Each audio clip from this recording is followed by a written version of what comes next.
One of the things that I love about the lectionary is the fact that the readings are always a matched set, and they always illustrate that there are elements of divine wisdom that are presented in perhaps many places in Scripture, but every time they're presented in kind of a different way, that maybe we can approach them a different way and understand them in a new way. Was thinking about that as I was praying over this week's first reading from the book of Sirach that talks about God's purpose in giving us the law. A lot of times people perceive divine law as a big book of rules, so that God would have some occasion to judge and to punish us. But the truth of the matter is, and perhaps a better way to think about it is, first of all, God created us with freedom to choose, and He created a world in which we have choices to make. And He did that because that's the only way that we know that our love is real.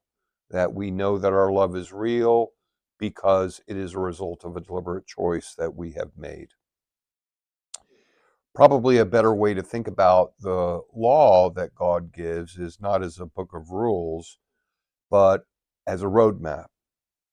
Because God knows that if we were left on our own, we would never find our way through the world. And so God gives us the law, not to judge us when we break the law, but in order to show us the path through the world that leads to salvation, a path that we would never be able to find on our own.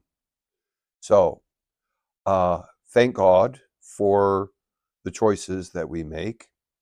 Thank God for the wisdom to know and to understand His law for what it is, and that we respond to the law not out of fear of punishment, but out of gratitude and hope that we are finding our way through the world on our return to intimate union with Him.